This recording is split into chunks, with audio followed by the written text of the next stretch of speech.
Live. Everywhere. On netrootsradio.com.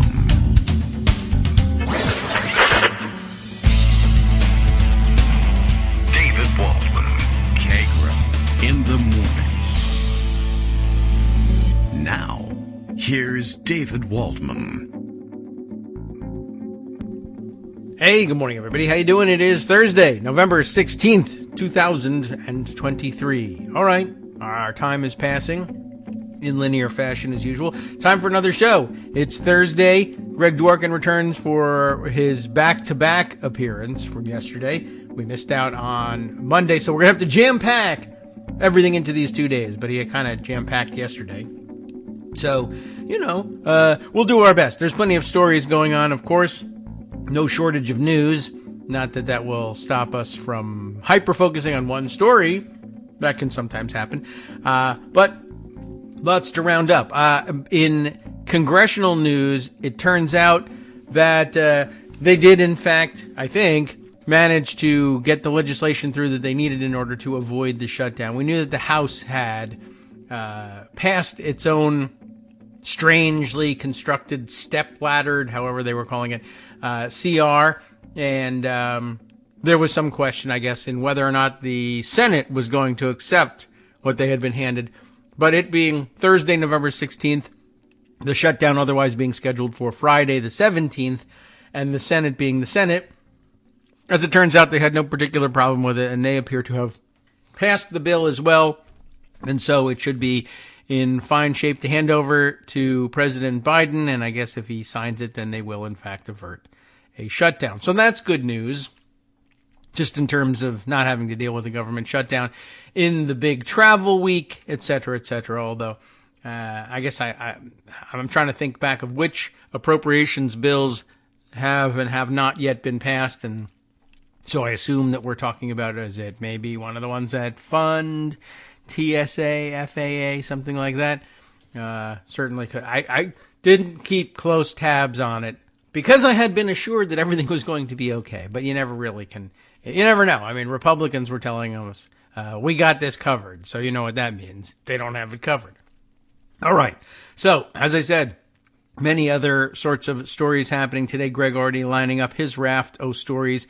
I want to note for the record, and maybe for weekend reading, I don't know that this is going to present itself as online reading or not, but the Washington Post taking a very interesting and, I don't know, I guess it'll be somewhat controversial with, I don't know, with who? Gun nuts, maybe? But it'll certainly spark some discussion. But what looks to be an interesting series, if I read correctly, a 3-part series that they're doing on, essentially on the phenomenon of the AR-15 in American culture, in a piece titled, at least in the first part here, I see they've given a little, I don't know what you would call this, additional to the title, American Icon, meaning the AR-15, Terror on Repeat, a rare look at the devastation caused by AR-15 shootings, and there is an editor's note right at the beginning here. This is one of those graphic pieces that you have to scroll through. The editor's note reading that the photos, videos, and personal accounts below are extremely disturbing and maybe too upsetting for some people. So sort of a content warning. And then they separately have a piece linked here, and that might be what we want to read and talk about. Why the Post is publishing this story. Why we are publishing disturbing content from AR-15 mass shootings. And I think you probably have a good guess as to why that might be. Sally Busby wrote the piece, and I think it'll confirm all of your beliefs about it. But interesting that they feel like they have given themselves the distance of the proper interval, the right amount of time, having passed from the immediacy of the shootings, such that they're now able to run or confidently make decisions about running photos that they might not ordinarily run in the heated moments and days and even weeks following such a shooting. But I think an important contribution. Certainly, people have been talking about this for a long time, that this is something that Americans ought to see how different it is with AR-15s. And I've always thought it would be an interesting comparison to make, and we were just talking about that at home as well. And our production staff suggested something similar, that it might be wise to try and find some more, let's say, sanitized view, so that we're not running necessarily photos of crime scenes, but to show the difference between what normal weapons and normal bullets, normal rounds from normal guns can do versus the AR-15. And I've seen a few things where they use ballistic gel or even, I don't know, these test dummies, essentially. But maybe only the reality of these photos will have the same kind of an impact. So, all right. Well, we'll certainly discuss that and a number of other political developments from around the country and around the world. I sound like I'm promoting it's not the end of the show. I'm not already telling you that Justice Putnam is going to take up the mantle here, but I'll read a little bit of this piece here, and then we'll head down into our daily roundup. In Terror on Repeat, the latest story in our series examining the role of the AR-15 in American life. Here we go.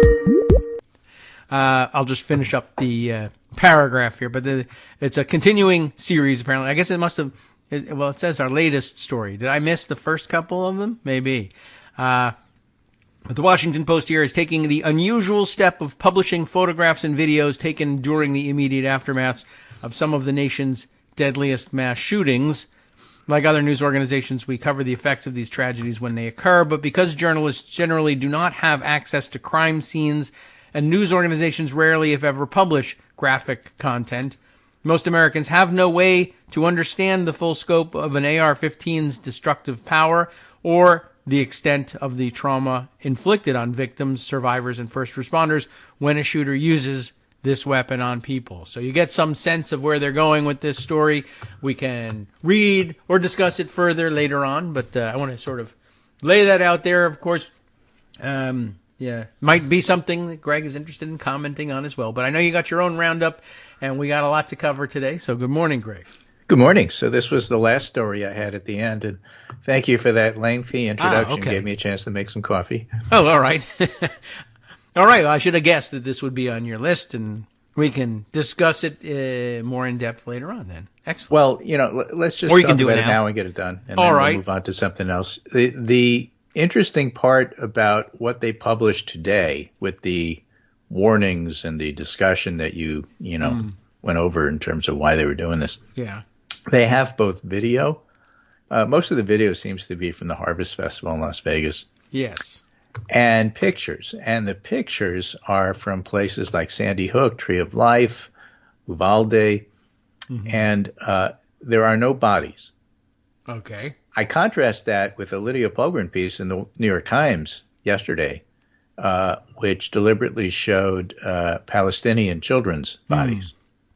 Oh. So there's a difference between looking at a picture between, dead bodies and then the grounds after things have been somewhat sanitized by removing the body, but not sanitized in the sense that what the post is showing is pockmarked walls, broken windows, blood on the floor, and some of the destruction of the furniture that you get from an AR-15. So that's what those pictures are. Mm-hmm. Yeah, they're disturbing. And but I only saw one from Sandy Hook. I didn't go through the entire thing. There's a lot of pieces from Sutherland Springs and the Harbor Festival in Las Vegas. So that's very well represented, shall we say. Yes, I did. I saw the video from the Harvest Festival.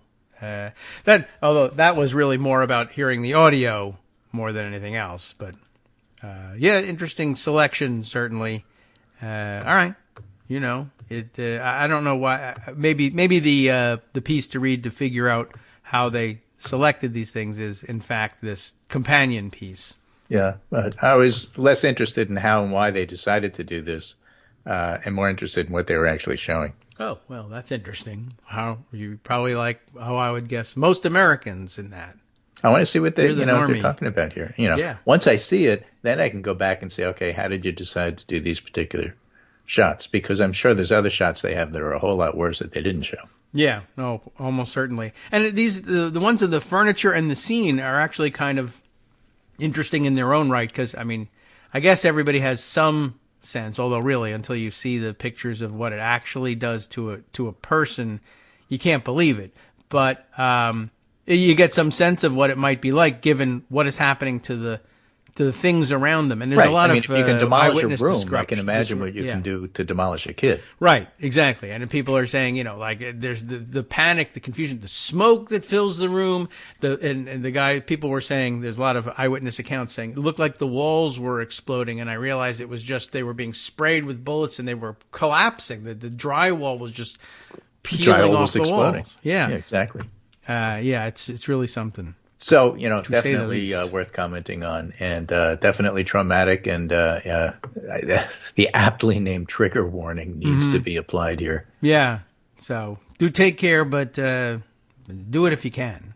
Take a look. All right, let's talk about other stuff. All right. We're going to talk about the economy a little.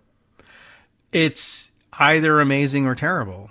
Usually is the case. It is pretty amazing. It's actually doing pretty well, and people think it's terrible, but they don't think it's as terrible as they used to.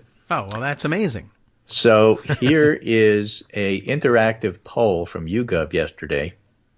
All right. Do you approve or disapprove of the way President Biden's handling jobs and the economy? This is registered voters, which is the appropriate thing to do now. Likely voters is going to skew your sample because you have no idea what a likely voter is, so don't even bother. September. This is now mid-November. September 12th, 41 approved of Biden's handling of the economy, 53 disapproved. It was a net minus 12. In October, it was a net minus 10. At the beginning of November, it was a net minus 5. And now it's a net minus 3. Why is it improving? Why? Gas prices. Oh, really? Is that all? Okay. Well, nothing else is really going on. Yes, the fundamentals are good. Sure, the bankers have decided that things are looking so good that we're not looking at a recession. Recession talk is over, and we're not going to hike rates. Regular people don't care about that. More to come from that from Navigator research. But what people do see every single day, gas prices. Yes, that's their first contact with the economy at large, usually. And you have your various memes, pick up any picture you want with two people in it. And the first one is saying, is it just gas prices? And the second one says, always was. All right. So Colin Seeberger is pointing out a Navigator survey that was done and published with a advisory on the economy. And Colin Seeberger says, this is not the focus of the Post, but Navigator surveys Brian Bennett with a major warning sign for House Republicans if they move forward with their baseless impeachment.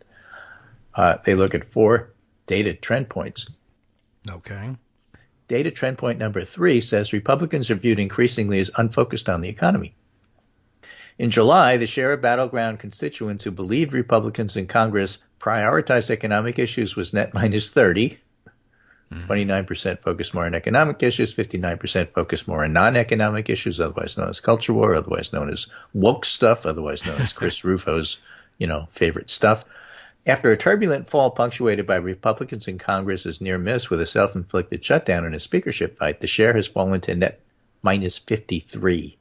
It went from minus 30 to minus 53. Only 17% focused more on the economic issues. 70% felt that the Republicans focused more on non-economic issues. This shift in just a few months is notable, and it's a continuation of the long decay in Republicans' once strong positioning with the American people as the party that's serious about fixing the fundamentals of our economy.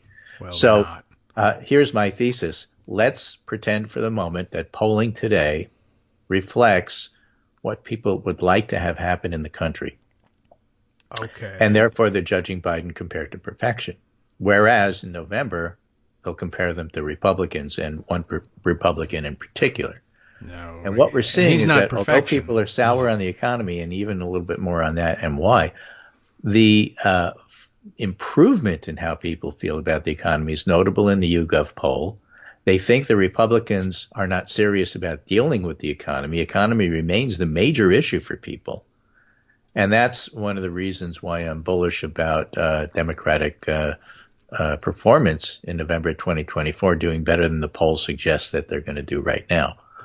The Navigator research suggests how this should be communicated. Instead of saying things like, we passed legislation to bring down the cost of insulin by allowing Medicare to negotiate the cost of prescription drugs. Boring.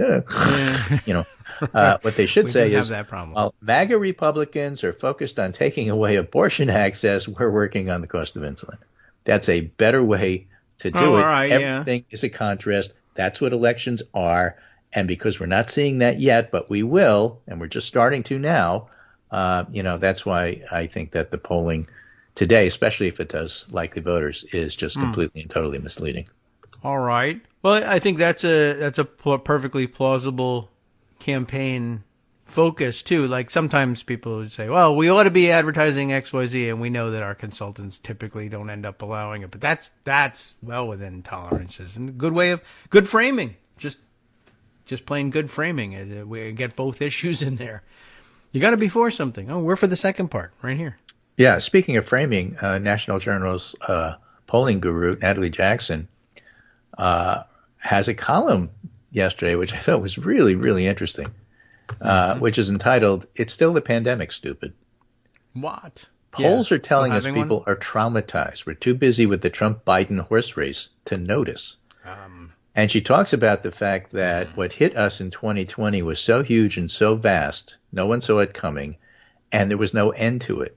She says, why is this still shaping people's views in the economy if we generally recovered? Because trauma stays with us, and the pandemic trauma was both societal and personal for a large part of the U.S. population in a way that we haven't seen in the modern public opinion era. This microscopic threat spread uncontrollably, at its peak killing more Americans per day than died on 9/11. The enemy was a virus that couldn't be contained, stopped mutating as quickly as we could learn about it. And there's been no clear end to it, no closure, no strike back. People are still getting sick. They're still dying. And many people get COVID and flu vaccines at the same time. Now we have no guarantee the type of large-scale disaster won't or can't happen again. And in fact, it's probably likely to. Yes. Trauma doesn't just go away. A logical hypothesis is that the deep-seated anxieties we see in polling data are not related to the person or party in power the same way that they used to be. Some patterns are still there. Republicans remain more likely to blame Biden, but the overarching negativity and distrust of anyone in government is at least in part related to having the rug pulled out from under us in early 2020. That's when Trump was still in power. Yeah. Without really ever getting answers to why, how, or what could keep it from happening again. That's the kind of thing that fundamentally changes society and politics. We'd see it if we look beyond the horse race. Very interesting observation. Something I always have to remind myself. Yes. Is that what? January 6th? Well, let's hear it. Yes, January 6th. Okay, yeah. What year was it? It was 1559. What year was the insurrection? We know it's 2021. I try not to waste time 2021. This, okay. Yeah. The election was November 2020. 2020, yeah. Every time I read something about this thing happened in 2020, it was really bad. My first thought is what? They're blaming Biden again? Biden wasn't a president. Oh, okay. I have to keep reminding myself that because November, most references to 2020, including the fact that Biden didn't take office till 2021, don't involve Biden. Yes, true. I always have to remind myself that. 2019, that was Trump. 2020, there were terrible things happening.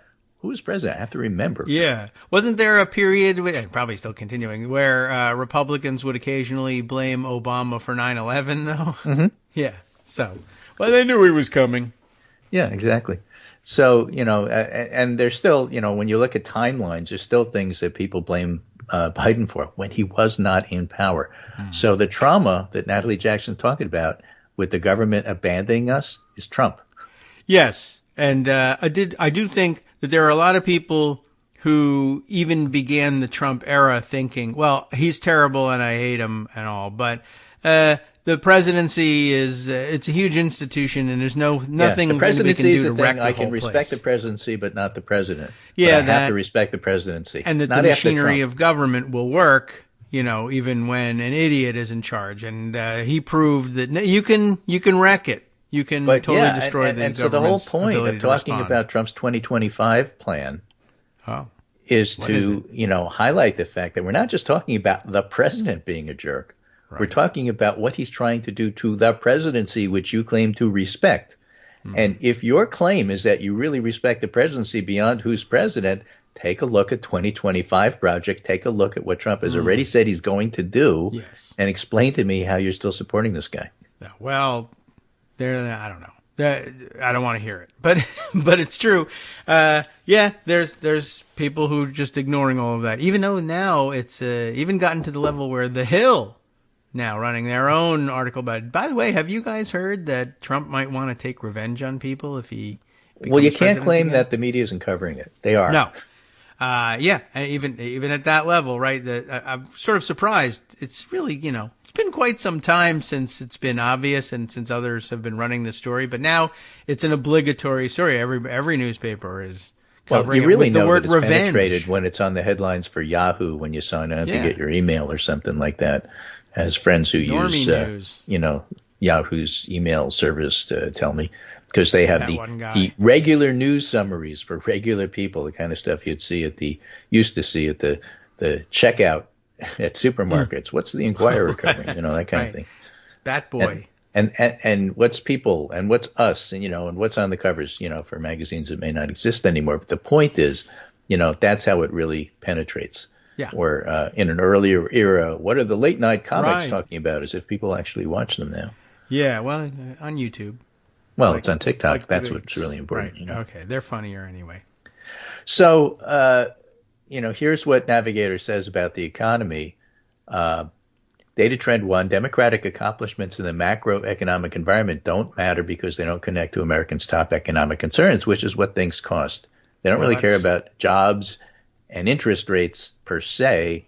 Yeah. They care about what things cost that they go out and buy. That's why gas prices matter, and that's why people think the economy may actually start to get better.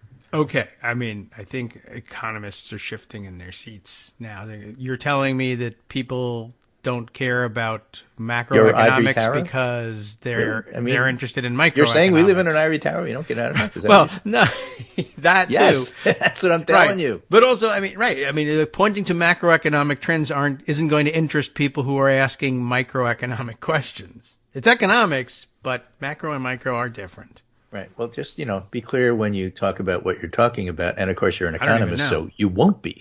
Right. Well, they won't be. Okay. The progressive policy agenda that does address costs is popular but widely unknown, lowering the cost of prescription drugs, passing bipartisan bill to rebuild roads, passing bipartisan bill to invest in domestic semiconductor manufacturing, for example, and a long, long list. But just citing them as a list doesn't do it. You have to make that contrast that I said. While we're doing this, they're doing that. Okay. And we talked about data trend 3, Republicans viewed increasingly as unfocused on the economy. Data trend number 4 is Republicans are also increasingly viewed as being the party of extremism. That's where the abortion stuff comes in, and that's why you work that in. That's extremely true. Yeah, so it's extremely important. Right. So all of that. That too.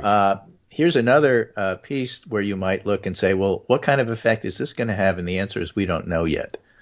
Last night, the Democratic Socialists of America basically tried to break into DNC headquarters. They were doing a protest, and it got violent. And, who pepper sprayed who isn't the point of my comment. I go back to 68 in this sort of stuff, the Chicago police riot in the Democratic National Convention. Yes. To bring us to this point, because you look at it and you scratch your head and saying, what are they doing? First of all, rioting isn't particularly popular with normies and the general public. Second of all, I love rioting. What's the DNC got to do with anything? If there is a group that has less power than anybody in the country, it's probably the Democratic National Committee. Okay. Why are you doing the protest there? Yeah. Well, because you'll get on the news. Yeah, I suppose. I did. But, it worked. I looked at that, and my first thought is, well, these people are mistaken. And then the DNC? These people are stupid. Well, that wouldn't have been my first choice. Yard signs, as you know, is my first choice. I would protest those. But, it's a gathering, there'll be Democratic politicians. Well, well, maybe. This is one of those places where, people come to the office once a week. I guess. Well, yes. I think there was a meeting going on at some point. But Yeah. Look, I don't know. I don't plan protests, but I guess you take what you can get. Or when are people free? What's going on when you're free? I'm getting protest? Occupy Wall Street vibes. Oh, good idea. Bad in terms of, have you really thought through what you're doing? It's great that you're taking on Wall Street, but you're telling us that you're actually deliberately trying to stay away from politics. How do you expect to get anything done? Yeah, okay, I remember that particular portion. Well, they did a pretty good job anyway, getting their point integrated into politics, even if considering they actually existed about 60 days. Yeah, that's not an exaggeration. No, and they did have a tremendous impact. It didn't happen there in that park, but and why was but that that? was I don't know. Because people, for the most part, sympathized with them. This is not something that people are going to sympathize with.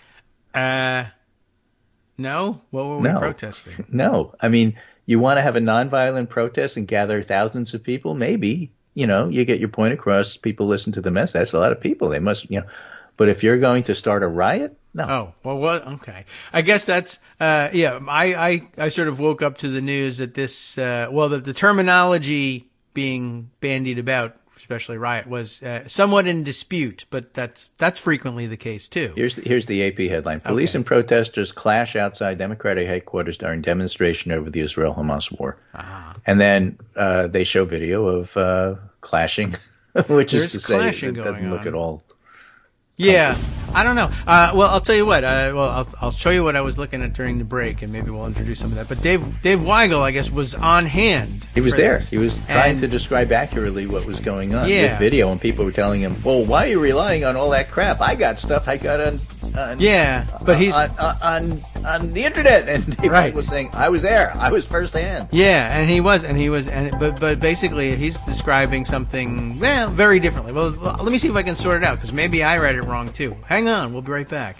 Sup, fam? It's your boy Darwin, aka Darwin_Darko, aka the most reasonable man in America, aka KITM's senior black correspondent.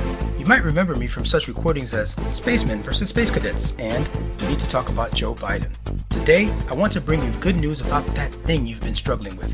Do you suffer from giving too much of a damn? Do you turn on the series of tubes and find yourself outraged at the particular way some news organization strung some sentences together only to realize, nope, this is not some fictional hellscape? Well, guess what? You no longer have to accept the life of giving too much of a damn. You can do something about it, because even you, yes you, can be a show contributor. Now I know what you're thinking. Hey, Mr. Most Reasonable Man in America, I'm not some professional podcast talking guy. Don't worry about it. Do you have a smartphone or some other electronic recording device? Well, that's all you need. You too can have a segment where you can read us an important article and give us your take. Read one of your own original essays, or even just give us your commentary on something you'd like to share that's important to you. Fair warning though, side effects may include general punditry, having opinions and hot takes, getting stuff off your chest, and hearing your own voice. If your recording lasts longer than 5 to 7 minutes, please consult kagrox@gmail.com. That's KAGROX@gmail.com.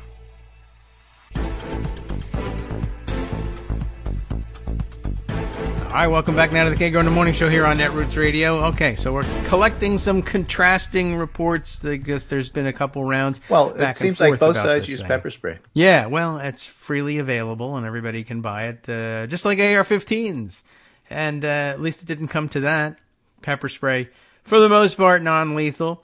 But yeah, I did see some reporting in the morning. Again, it wasn't a story that I was paying very close attention to, but yeah, now I see that the internets are filling up with, some hyperbolic reports from some things that were initially disputed, but that have since been verified in one way or another. It reminds me of, every other story that involves clashes with police as well. So, it's basically, it's every single story ever that involves Israel-Palestine.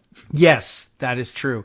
And in fact, even the Israel-Palestine story itself today has a little bit of that element to it, as the Israelis are searching the hospital that they raided, and with the premise being that Hamas was hiding their military assets and structure beneath this hospital, and apparently having taken over the hospital, the Israelis are having some significant difficulty producing evidence that this actually was true. So this is not great for their side of the story in this one.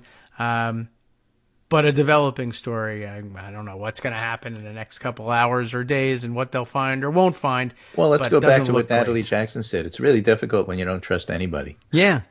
Right. Here I am. This is, I can tell you about this, the biggest news story in the world. I don't know what's happening or who's telling the truth about what. It leaves me powerless. And in some cases, I'm sure that's the idea. Yeah. So in any case, again, I come from the 1968 era. I'm all for protest. I'm against, domestic violence. I think that there's enough bad things that happen that you don't need to add to it. Mm-hmm. And again, the question is, what are you trying to do? Are you trying to intimidate the people in the DNC building, or are you trying to persuade the public? What's your goal? Yes, good question.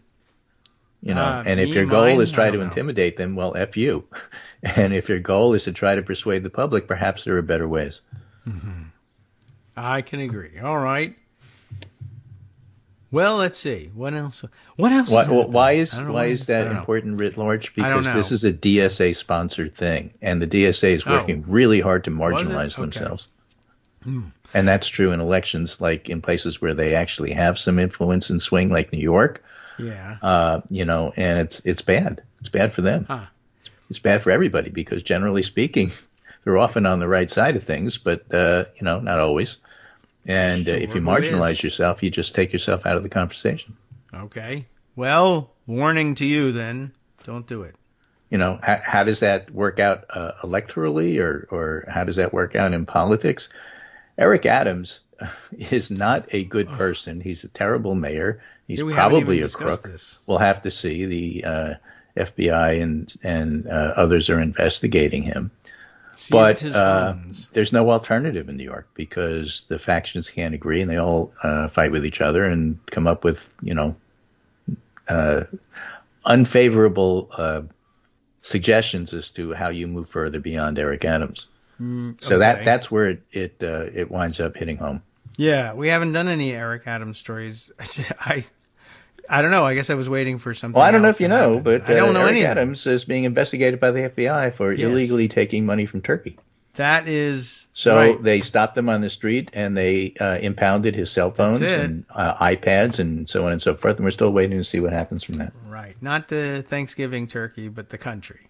Mm. So I mean, I could see the turkey trying to bribe him way out of being killed for the dinner table. But this is the country. I don't even know what they were trying to do. Like, how do you come to I'm government of Turkey would really like to suspend alternate side of the street parking next week? I don't know. What were they doing? Apparently they had a building project. I just came across these on Twitter as I was searching for other stuff. The New York City DSA says, our comrades are in D.C. tonight, shutting down the DNC for ignoring the 68% of Americans and 80% of Democrats demanding a ceasefire.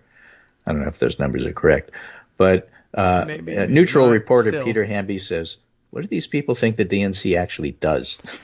There is an interesting mythos about the DNC. It's been a long time target for ire and protest, like over at Daily Kos, years, and it still goes on. People say, we need to something the DNC, or stop giving money to the DNC. Yeah, but this is like Marshall of the People Supreme don't give Court money stuff. to the DNC, really. Anyway, yeah. Right. I guess give it to people you like. Stephen Claremont, who's a polling guy, says, the other thing is visibility. Given that building in Washington, there's almost no foot or car traffic there. Nobody's going to see it. True. It'll get on the news, but not necessarily in the way you want. Yeah.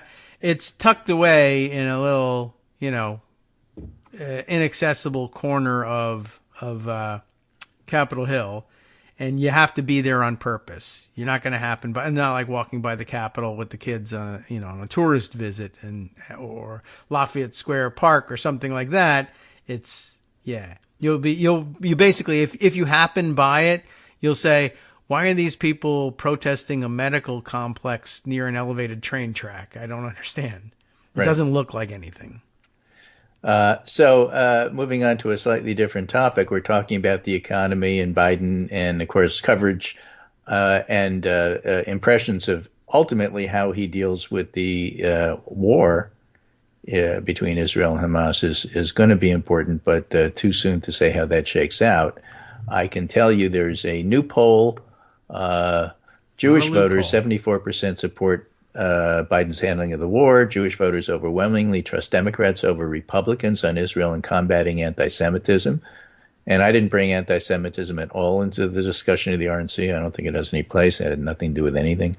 77% view Trump unfavorably. So again, I think that there are long-term trends, including the fact that there is an anti-MAGA majority, including the fact that the economy is getting better and people are starting to feel it, including the fact that people still do not like Trump and he hasn't grown his support, that all bode well for 2024. Michael Hiltzik, who's a columnist over at the LA Times, tweeted this observation. Having just watched Biden's press conference with President Xi, he stood up there and answered questions on some of the most complex issues in the world comfortably, clearly, cogently, and comprehensively.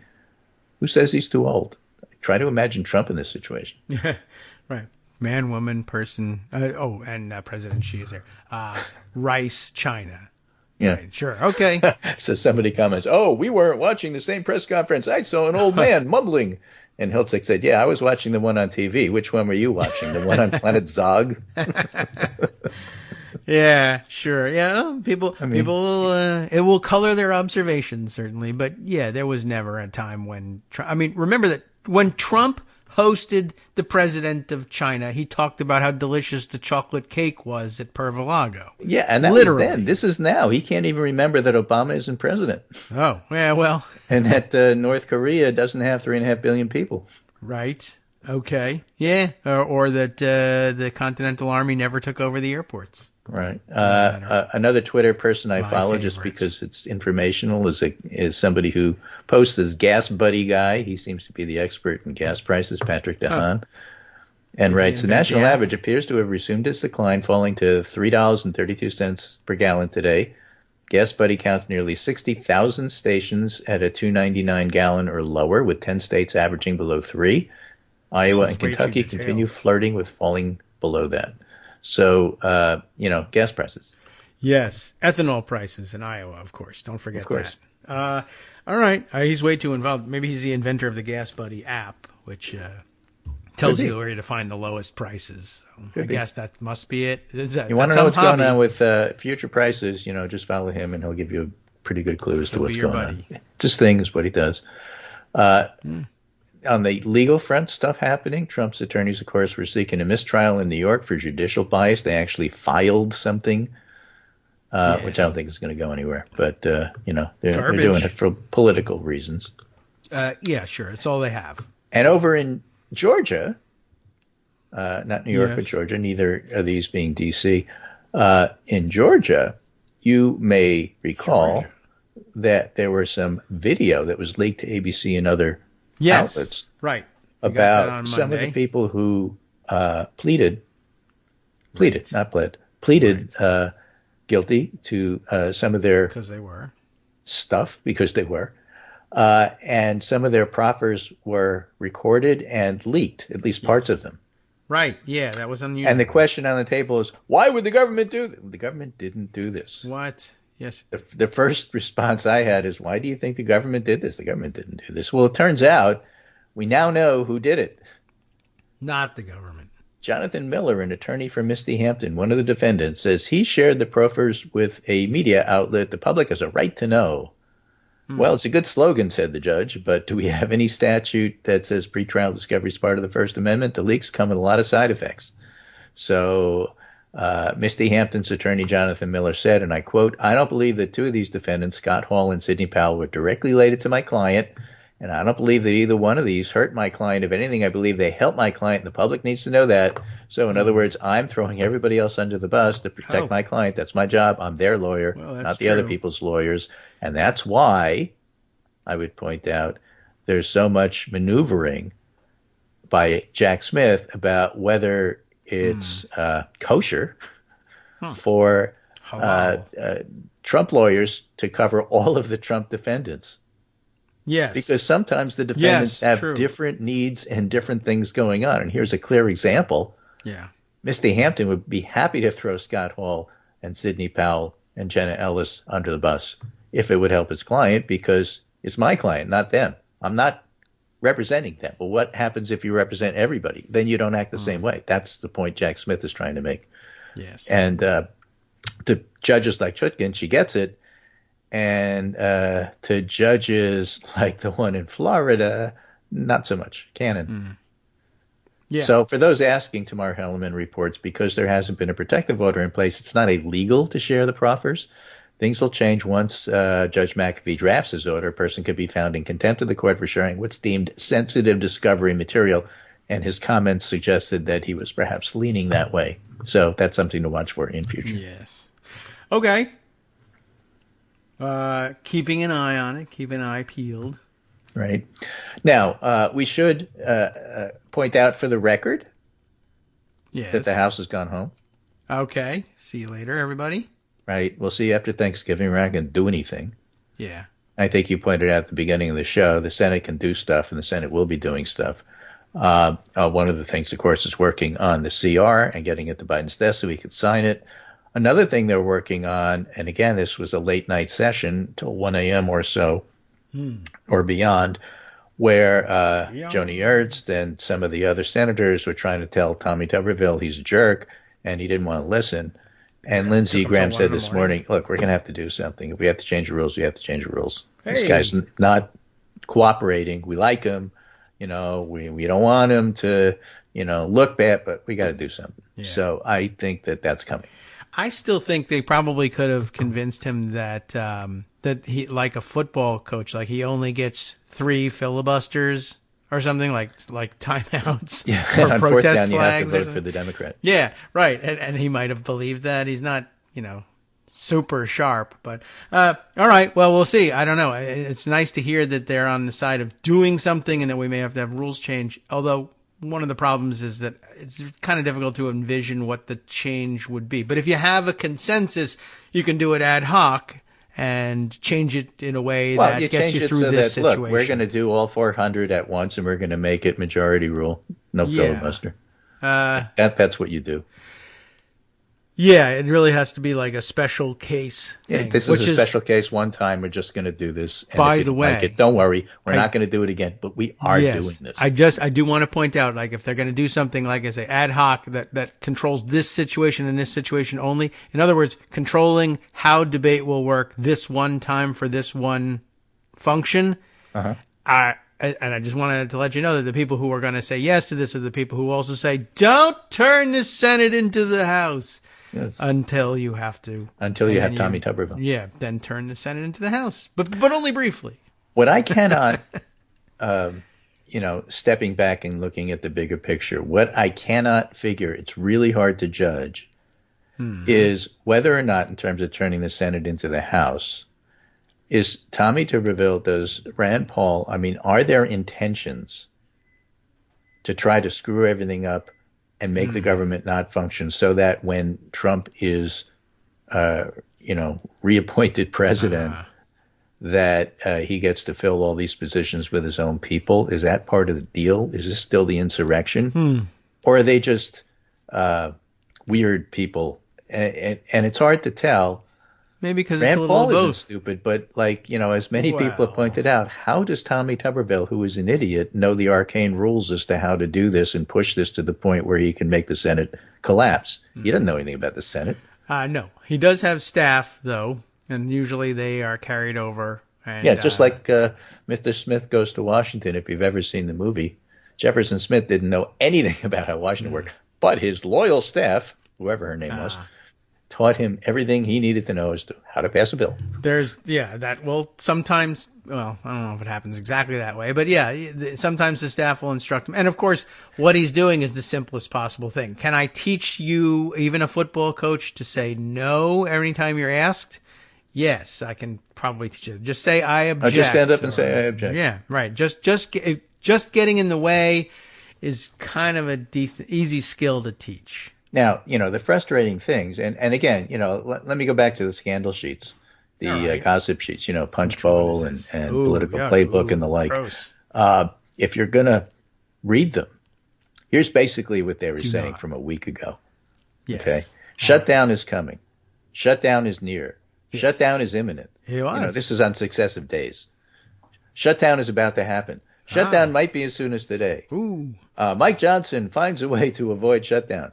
Mike Johnson can't pass the rule. Mike Johnson uses arcane procedure. Democrats vote to avert shutdown.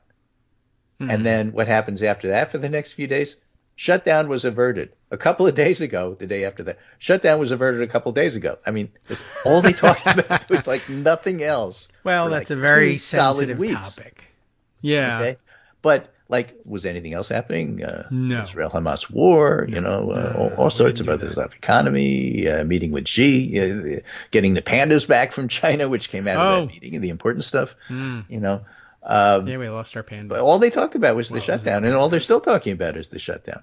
And so the question on the table, because then if that's your focus, then it's easy to move on to, of course, everybody knows that when Matt Gaetz loses, he really wins. Because what he really wants is to have the government not function at all. And so he can't lose. Either he gets what he wants or the government shuts down and he wins either way. Yeah. And, I don't find that particularly compelling or persuasive, but that's how they talk in Washington. I see. And so if you concede that that's the House that the Senate shouldn't be like, again, the question on the table is what's the end game for Tuberville and Rand Paul? Are you saying that they win even if are you saying the same things? What are they trying to do? And what's your opinion of whether or not they're succeeding? I think it's entirely possible that they are in passing motivated that way. Like, if you don't get what you want, you could always claim that you were holding all these positions open for the next Republican president to fill. I think that's sort of a fallback position. Not a good one if the guy's an insurrectionist and a fascist. Well, that's a great one if he's an insurrectionist and fascist. It's perfect. It's exactly what he needs. But yeah, it's to say I spent 4 years delaying. Really, it was outrageous and ridiculous, and people are still furious about the idea of Mitch McConnell delaying things for a year so that the next Republican president, who turned out to be Trump, could do the Supreme Court nomination to fill Scalia's seat. But I guess official Washington never imagined the idea of, well, we've just elected a different president. All right, well, I'll wait 4 years. I'll block everyone for 4 years. Yeah, Mitch McConnell told me everything I need to know, said Tommy Tuberville. I guess so, and I still don't know anything.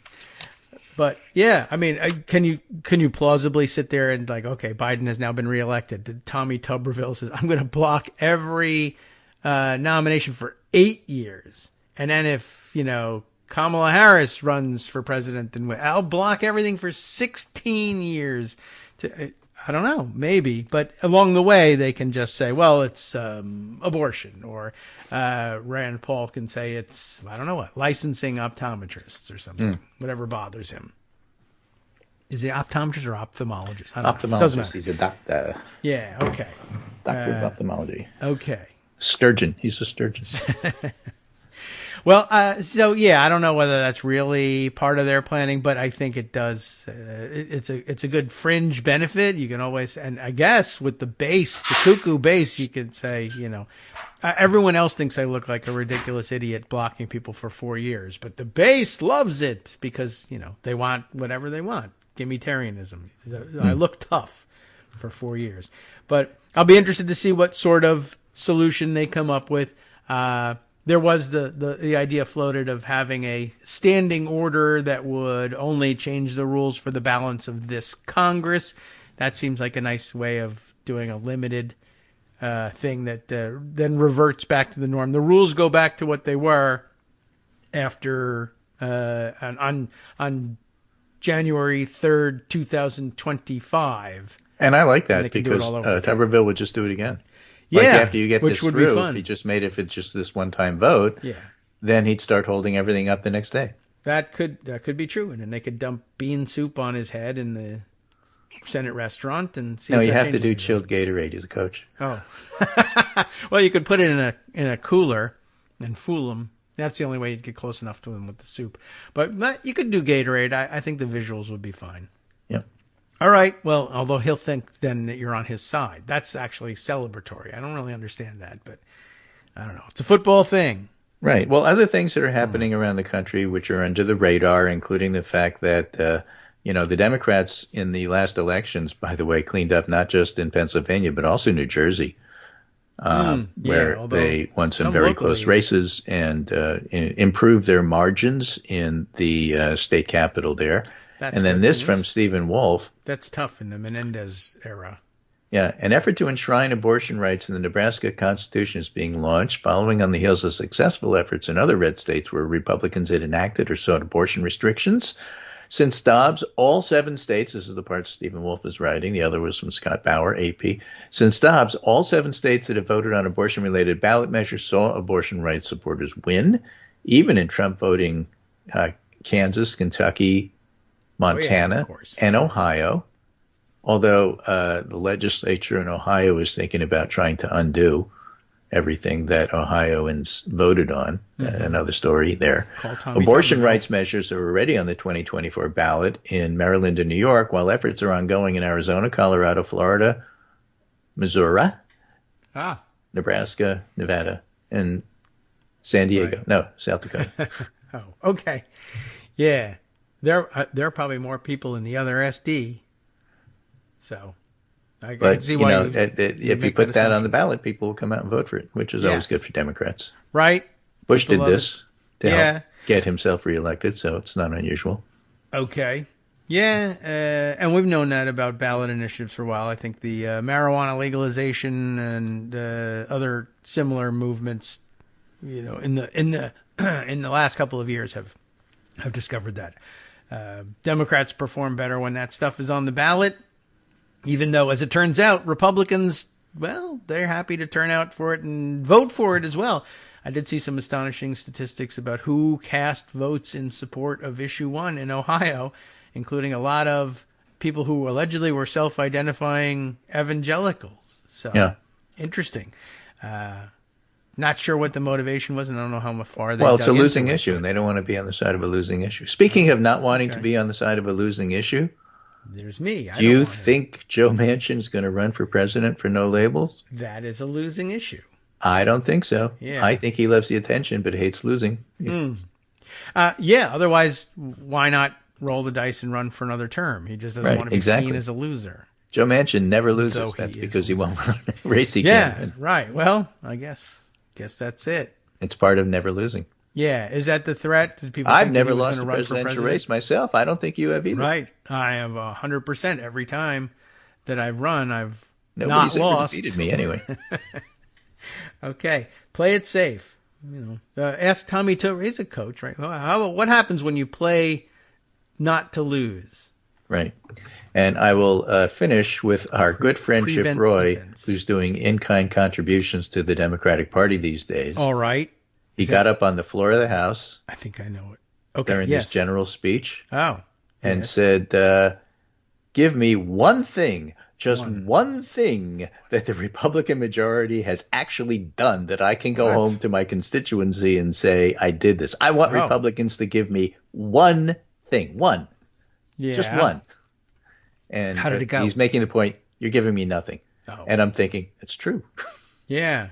Democrats should run on this. That's why you should never vote for Republicans. Too bad. Chip Roy, I wish if only he were in some position of power or influence so that things could get accomplished. He wants everybody to tell him what Republicans have done, but, who's he, right? Why would anybody expect that he might be able to push Republicans into getting something accomplished? He's only on the Rules Committee and quoted every other day in the newspaper, but I guess he hasn't been able to convert into, actual action. And none of them have. That is a surprising thing. He should either leave or switch parties, except we don't want him. He should switch to the Gimmitarian Party and be honest. Oh, and the other thing, of course, we should point out in terms of Mike Johnson's tenure as Speaker, we don't really talk about it all that much. And these are... it's not very long. These are all... acronyms in Washington that are meaningless to like normal people, like THUD, like transportation, THUD? Housing, Urban Development. So for a review, since Johnson took over as Speaker, House Republicans have yanked THUD from the floor because they couldn't get THUD yankers enough votes to pass it. These are the appropriations bills. yanked Yeah, FSGG from the floor, voted down a rule FSGG. on CJS, had 93 no votes on a clean CR, no action on AG, and appeared to be stalled on Labor HHS. Oh, well. You got all of that? That's SSDD, from Jake as they Sherman. say. Yeah. I can, sure. I've never heard it called THUD before. That's a new, okay. That's a good one. Yeah, acronyms are important in Washington. It's been a while CJS since we... is Commerce, Justice, Science Spending Bill. Okay. Cool. It went down 198-223. In other words, Republicans can't pass anything. They do not have a functional majority. They are hopeless, hapless, helpless. Yeah. They All right. can only pass things with Democrat support. And then that will get you kicked out if you are Kevin McCarthy, but not anybody else. Because, sorry, they just didn't like you, Kevin. I guess these people are more concerned with throwing you out of office than keeping you in. Okay. Well, that's the funny thing. It's just so clear people do not like Kevin McCarthy. Even when he was raising a lot of money for them, they just don't like him. They don't trust him. The Republicans have said so. It's one of the reasons why they give Mike Johnson leeway. Yeah. Senators say they like Tommy Tuberville. He's affable. He's part of the team. He's our coach. And so they don't want to embarrass him. But people had no compunction whatsoever to embarrassing Kevin McCarthy. They did not like that guy. Yeah, he wasn't. He too was affable, personable, etc. But they need a certain style. His money of was very affable that they raised. Right, sure. But Mike Johnson, there's plenty wrong with Mike Johnson, but Mike Johnson gives the impression that he's, I don't know, even a little bit cerebral. He's cuckoo, and I don't know that his brain functions the same way as normal people. But Kevin McCarthy never gave the impression that there was any brains whatsoever. Nothing in his head. I'm telling you, McCarthy should have worn glasses. Yeah, it's the only trick he didn't do. That's it. He should have done something. You need some. You should have maybe tried a British accent. Not the one with the nose and the mustache. But that would have been. See, that's how he would have done. Not the one with right? the little spiral. Kevin, where the eyeglasses should be. the slinky eyeballs. Yeah, that's the sort of thing he would have done. Kevin, you know what would improve your image? Put on a pair of glasses, and he'd show up in something crazy like that. God damn, you are so dumb. Yeah, what he did is he shoved some other Republican congressman out of the way and stole his glasses because that's like high school. That could have been it. Yeah, I don't know. But Johnson reassures them in that way. Now, okay, those aren't your glasses. You just took that from me. Shut up. Get that guy out of here. All right, we'll see you Monday.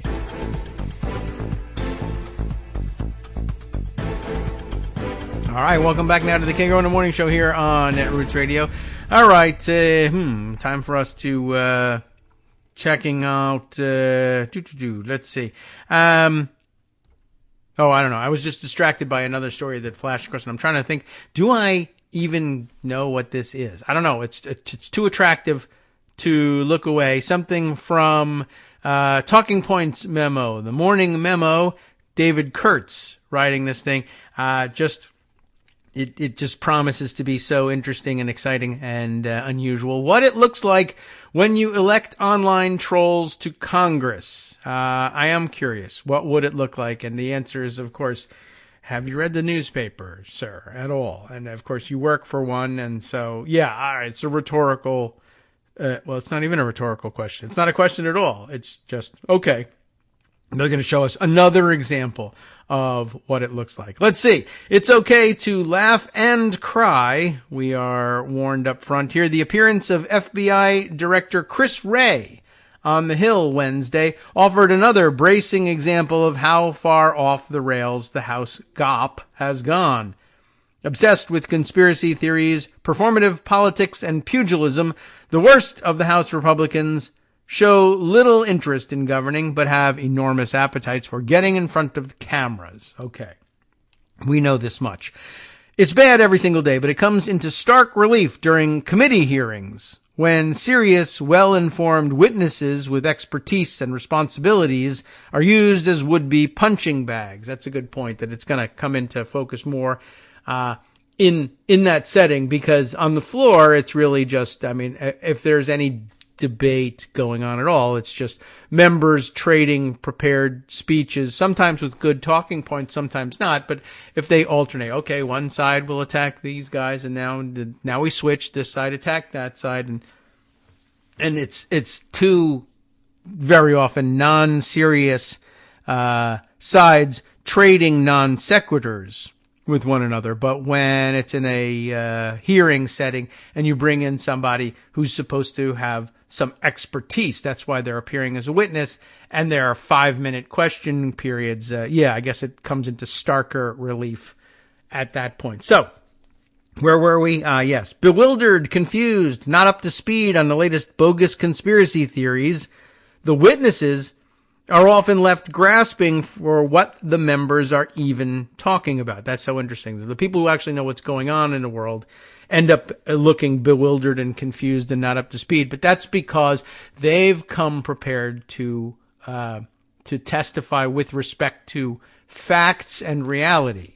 Whereas the members of Congress, their talking points are based on what I read on the internet this morning. Not unlike this show.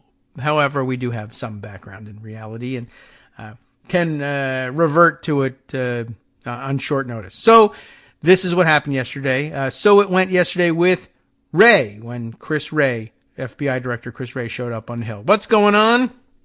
Well, I too was grabbed by this because I said, I better read this. I don't know the latest crazy Republican conspiracy theory. And I guess maybe one of the, I don't know, it's going to count as a benefit, like as a mental health benefit to it. But in terms of knowing where Republican heads are, the collapse of Twitter might be, I think it could be a lovely thing for other reasons, but Twitter did used to give me some inkling. Even if I wasn't following Republicans and hearing it from them, I would see other people who were following Republicans say, look at this ridiculous thing that Republicans now claim to believe. Or who are they going to boycott today? Does everyone believe that they're going to have an easy time boycotting NASCAR, the NFL, and Budweiser? Those sound like pretty unlikely choices for boycotts from Republicans or whatever. Or they have litter boxes in schools. We got early wind of this stuff via Twitter, and now we're not there, or they're cloistering themselves on weird platforms like Truth Social, so I'm not hearing it quite as often. So I've missed this one. Ready? Clay Higgins from Louisiana has, as they put it here in they typographically make this point, has done his own research, y'all.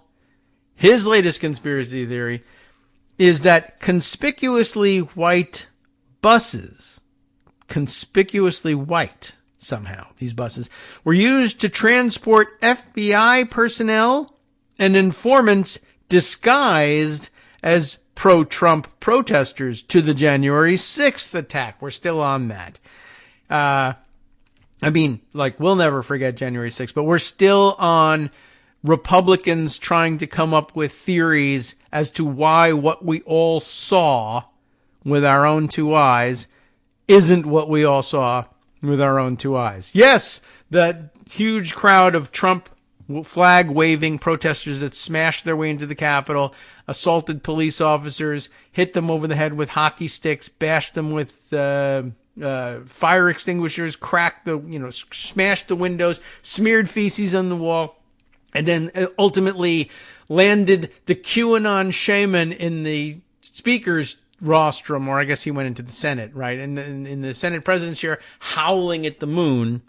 And, of course, guns drawn on the House floor, the doors barricaded. None of that happened the way you saw it with your lying eyes. In fact, you must have missed the conspicuously white buses. There's a lot of imagery I remember from January 6th. Does anybody offhand recall anything about conspicuously white buses or conspicuous buses of any kind, of any color? Does anybody remember that there were buses around? People took buses to the Capitol area specifically so that they could be on hand for this insurrection, of course, complete with T-shirts that they bought ahead of time online that said Civil War, January 6, 2021. But by the way, it was both the Civil War and 1776. Basically all the wars that I remember on one T-shirt. But anyway, so apparently there's a thing about conspicuously white buses. Now Higgins, it says here, made a fool of himself. Oh no. Quizzing FBI Director Chris Wray about it in a congressional hearing yesterday. And the video of it is embedded here, but it's let's see, it's from Twitter. How long is the video? A minute and 19 seconds, so it's rather lengthy. But it's Asen here who has captured the action here and describes it this way.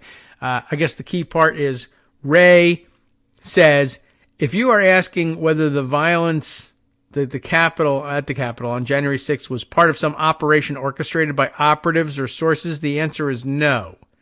Okay, that seems like it might actually be the answer, but not good enough for Higgins, who apparently asks him, he's from Louisiana, I don't know exactly what he sounds like, but do you know what a ghost bus is?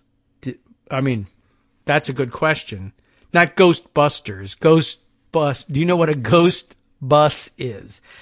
And no, I don't.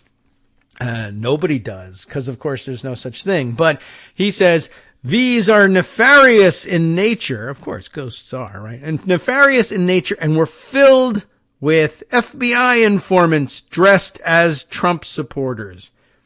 What? You're out of your mind. There was no such thing. You didn't see it because they're ghosts. But the point is, yeah, I don't know. I mean, I guess he's calling them ghost buses, both because they were mysteriously white, I guess, but also because no one else has seen them, or they were secreting people in. But this is where we are now, that members of Congress are claiming as a serious matter, or what they think is a serious matter, they're wasting the time of the FBI director asking him about, well, isn't it true that FBI informants were really the people who were perpetrating January 6th? No, it isn't. Sure, that's the case that there's no evidence whatsoever for what I'm saying, but of course there wouldn't be, because all of these people arrived on ghost buses, and everyone knows the one thing most obvious about ghosts is that they leave no trace behind. They can't be convicted because there's never any evidence. Either they have done anything at all, or that they exist for that matter. But, yeah, I guess I missed the development of that one too. Ghost buses are what we're truly responsible for January 6th. I wonder whether it would be of interest to play this video on, but okay, you can play it for yourself. I mean, I guess that's obviously the key part of it. But apparently there's more. As bad as it was, Higgins' foolishness was not the peak insanity of the Ray hearing. Now, you might wonder, what is the peak insanity? And of course, you might guess, is it Marjorie Traitor Greene? It is! Oh, I couldn't even keep you in suspense for 10 seconds on that one. Here, Asen also excerpts this exchange. Marjorie Traitor Greene. I don't know what she's talking about, but it doesn't matter. All that you need to know is that Greene says to Ray, whatever evidence it was that she thought she was bringing to bear against the FBI, she says, well, I posted them on my Twitter account.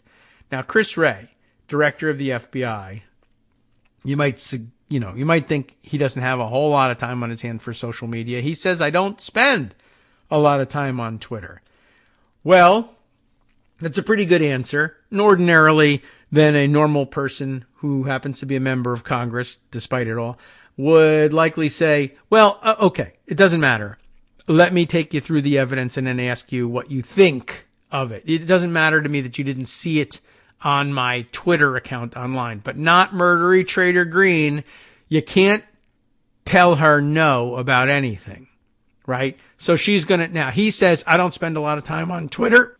And she then chooses to fight Chris Wray about whether or not he spends time on Twitter, as opposed to fighting with Chris Wray about the original insane point that she was trying to make, whatever that might have been.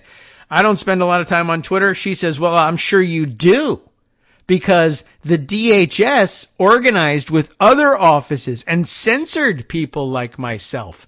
In other words, she's claiming once again to have been, shadow banned, censored, somehow having her feed throttled in some way, because people aren't reaching out to her with adulation in the volume that they used to be doing. And she's not raising nearly as much money. So it must be that the DHS and the government shock troop jackbooted thugs are interfering with my Twitter feed. That's how you say you don't spend any time on Twitter, but I know you spend time on Twitter because you must be the one online ruining my Twitter engagement. And I happen to know that's true because the DHS organized with other offices, to which Ray, of course, says, I don't work at DHS. I'm the director of the FBI. I'm in a department. It's the Department of Justice. But DHS stands for Department of Homeland Security, and that is not my department. And that's, I guess, how you're supposed to deal with these guys, but it doesn't matter. They make your life miserable, and everybody now dreads showing up for any oversight hearings because you got to deal with the hours on end of this nonsense. Okay, so there you go. That's the latest craziness that these lunatics have been up to. There's more, of course, about other lunatics. This is sort of the morning roundup from Talking Points memo. Let's see, that there is a George Santos ethics report, which is reported here as expected to drop at any minute. I don't know, maybe it's already dropped while we've been on the air.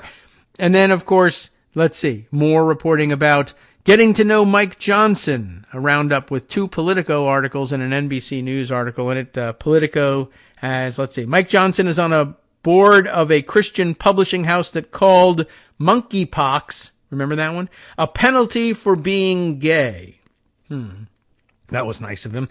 Politico also reporting on Mike Johnson's house. That is to say, not his home, but capital H house, the Mike Johnson era House of Representatives. Same clown car with a different driver, and that was never going to be any different. I mean, all the occupants are still there, of course. I mean, all right. It's just a quick way of saying, not much has changed, but at the same time, as we've been observing, nothing has changed / everything has changed. It was a personal problem that many members had with Kevin McCarthy that they don't yet anyway have with Mike Johnson. So yeah, it's the same clown car, different driver, but they're able to pass CRs with Democratic help. And it doesn't matter. It doesn't bother the Republican House members the way it did, allegedly, when Kevin McCarthy did it. And that was because they didn't like Kevin McCarthy. And then the NBC News piece, let's say, Speaker Mike Johnson says, separation of church and state is a misnomer. He just basically thinks that it doesn't exist. We have covered that in the past. Let's see. All right. He also went around to... a few A's. Anything else that's worth mentioning here? The latest in the Georgia RICO case, but I think we are up to speed on that one. Rudy Giuliani faces a $3 signs, a financial reckoning.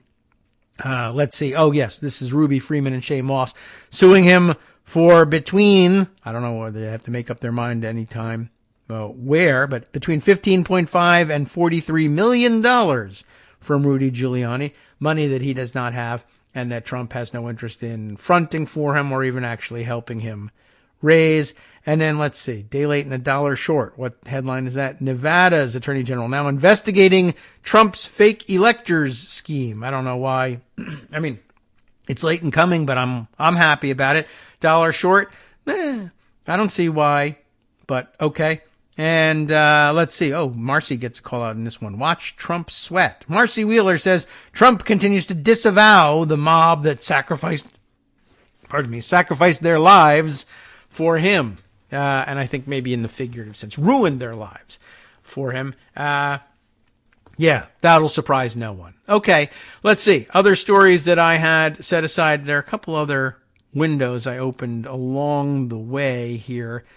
Let me see if there's anything I'm missing, or I can go back to Pocket. Yeah, all right, we'll head back there. And let's see. Some other stories of interest that are circulating these days. Let me go over here. This is something that I've missed to date and is important. And, pardon me, raises a couple of other interesting issues. I'm really getting hit with the frog in the throat today. The wackadoodle guy who attacked Paul Pelosi some months ago is currently on trial for that assault. And some interesting details that have emerged from the evidence presented there. I turn to, because it presented itself this morning, Ars Technica, where Kyle Orland has reported this, and you'll see why Ars Technica. What do they have to do with any of this? And it's this. At trial, the accused Pelosi attacker says Gamergate, everyone remembers that, right? You do, don't you? Gamergate led him to far-right conspiracies. And it seems like an important point to bring up for a number of reasons, not the least of which, of course, is that at the time, there were certainly plenty of people who were saying, hey, this Gamergate thing, and it's not really just strictly about video games or culture around video games. There's really something deeper and weirder and worse by far to this. And for a lot of us, it was maybe the first exposure to the toxic masculinity problem that was emerging that, we haven't talked about in a while. But it was also the emergence of the incel movement, if it is a movement, or certainly, this weird cadre of people, these malcontents who were, as it turns out, were all extraordinarily dangerous and or trollish at the minimum online, and that it really heralded a lot of the chaos and online trolling and misogyny that was to come.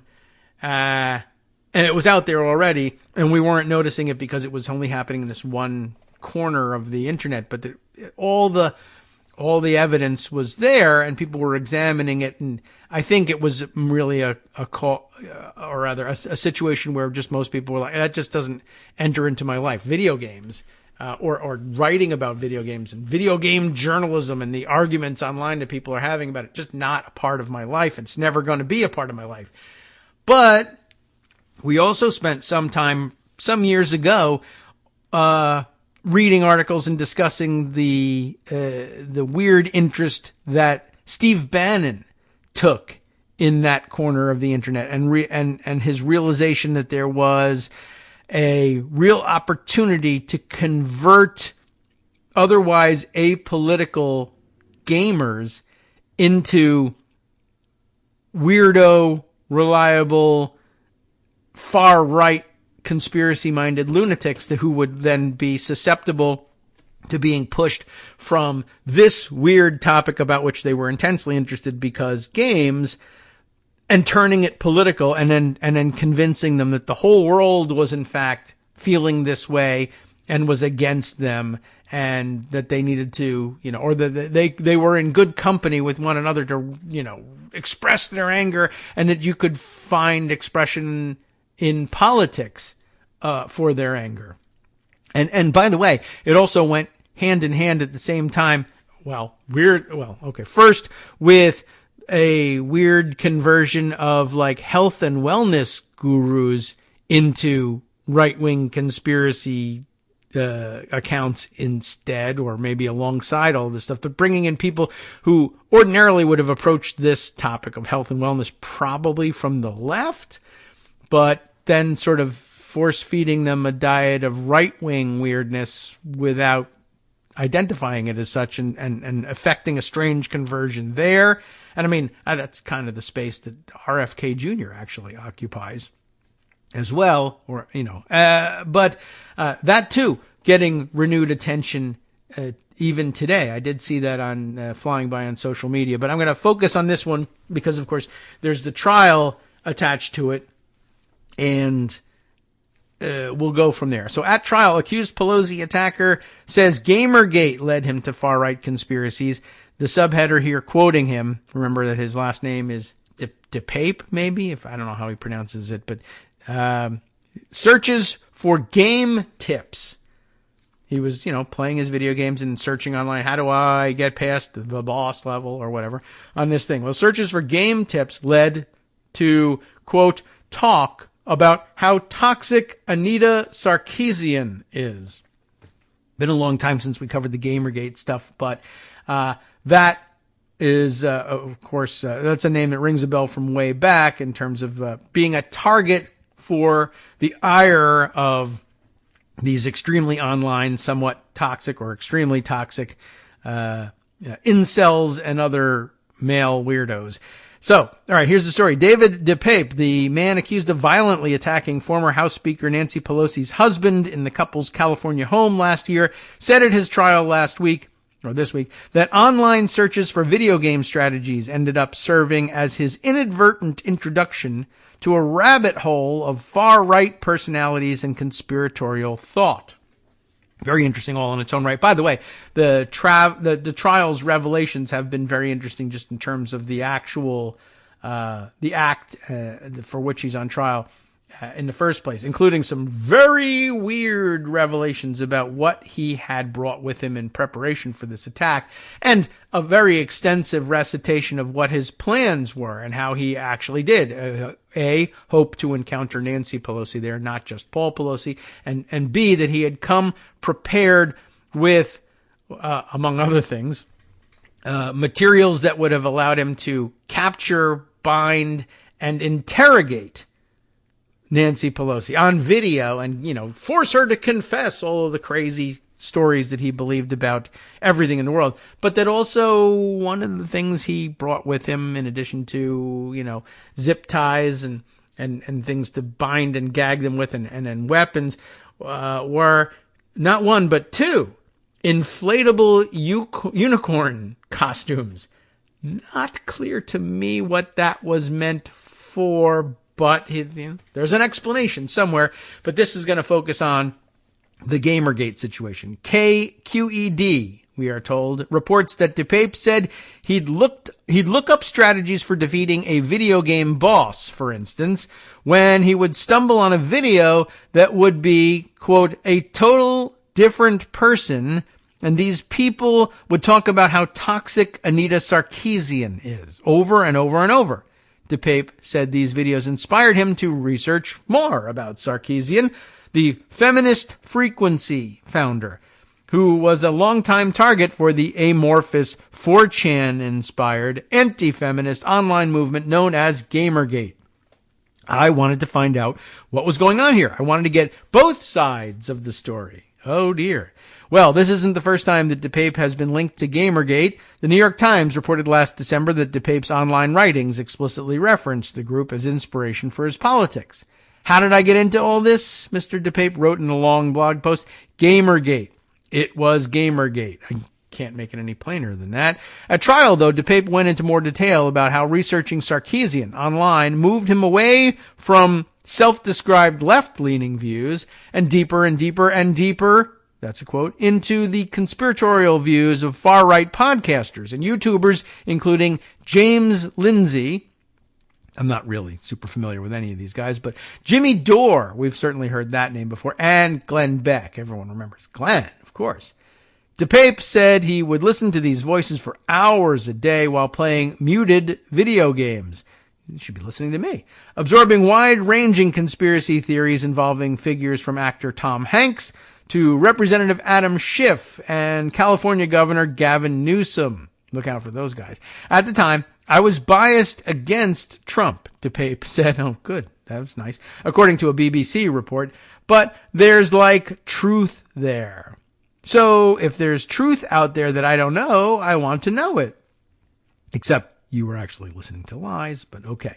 DePape's defense team argues these online influencers were responsible for his bizarre plan to invade the Pelosi home and confront Nancy Pelosi on Russia's alleged involvement in the 2016 election, all while wearing an inflatable unicorn costume. I am not sure how that helps you. And live streaming the conversation, as many of these wackadoodle online terrorists are wont to do when they do finally launch their attacks. They love to live stream all that. Why in an inflatable unicorn costume? Haven't really seen the explanation for that one yet, but I mean, why anything? But once again, people moved by conspiracy wackos to act out in real life over and over and over again. This is the story. So DePape said he only attacked Pelosi's husband when it was clear that the plan was falling apart. an argument which could mitigate somehow against the legally important charge that the attack was retaliation against the official for performance of their duties. But of course, that was his intent in breaking in. So I'm not so sure how it, they weren't there, so he didn't get to perpetrate that, but certainly conspiracy to do so, or the planning to do so, is obvious. Last year, a group of Democratic lawmakers sent letters to several major game publishers asking for more information regarding player reports of harassment and extremism encounters in your online games.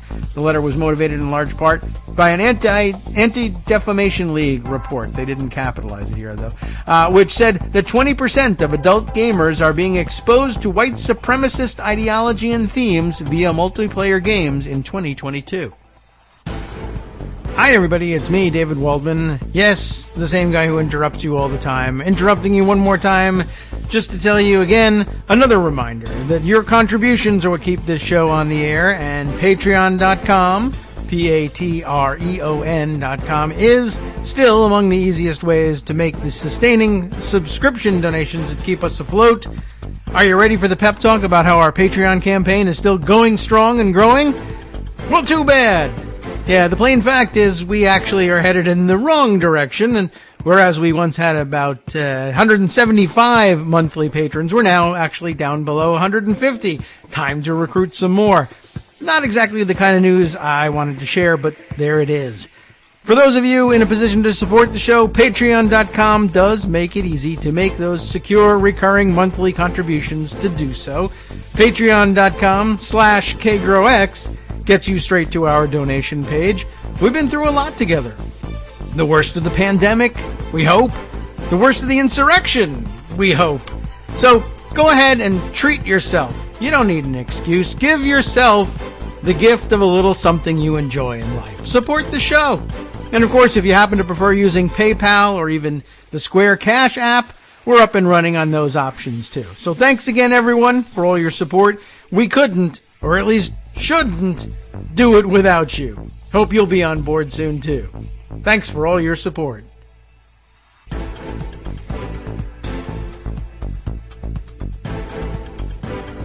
Okay, welcome back now to the Kagro in the Morning Show here on Netroots Radio. I am briefly distracted by, I got a notice in my email during the show that a comment was left on the YouTube channel. So, sometimes I check in. Sometimes there are people commenting or asking questions or something that we might be able to address on the air. I don't know if I can help too much with this one, but I'll take this one this way. This is a fan letter for Greg, and Greg always loves to know. When we get all kinds here, of course. And the comment section, as with most comment sections anywhere and anything, sometimes filled with, let's say things that either, there's not much I can do about this one, or I don't agree, but okay. But we do from time to time. I get all sorts of things. I get emails, I get comments that say, hey, I can't take it when Greg is on. It does, he irritates me with his views on something in particular. Somebody disagree with him politically or on something. But, so, by the same token, I want you to know that very frequently we get all sorts. I have several examples of, and these are particularly amusing to me, and it's good to see, given come on, Greg does a great job on this show. This is crazy. I can't, no, we're not getting rid of Greg Dworkin. That's an essential part of what we do. We just love to chat about the news. It makes it possible to cover all sorts of stories in interesting and reflective ways. So no, that's not happening, but that's not the comment I got. It's important now to bring forward the comments that basically say, why is this David person on this show? This is the Greg Dworkin show. And I can't stand it. Drives me crazy. Yeah, this time this is the comment. R.B. Bonato, welcome. Thanks for listening. Has this to say, and he's not wrong about this. While Greg's making important points, David makes muttering sounds. Muttering sounds like a neighboring AM station. That is correct. I do. It's an essential part of the show, I believe. Also, from which I cannot be fired. I guess we could just also add that. He's not calling for that, but you're not wrong about that. Greg is making important points. I am muttering. This is what Greg will tell you is our, what did we say? Collaborative Dang, what's the terminology for it? It was, we found a way to say it's not interrupting each other. It's a collaborative, I forget what the rest of the term was. That's too bad. So I guess I wasn't paying close enough attention. But yeah, that's true. But thank you for listening. I try and do my more substantive contributions later in the show. But that's my role in the first hour, is making fun comments that if that's your style of humor, you will enjoy hearing the news that much more. What that says to me is not that I need to stop, but perhaps that I need to turn my volume up. But some of the comments in the past, by the way, have been, you need to turn Greg's volume up, which I guess is really what that is. He doesn't want to hear my low volume comments about what's going on. I could scream them over, but then you wouldn't hear Greg's important points. That's my style.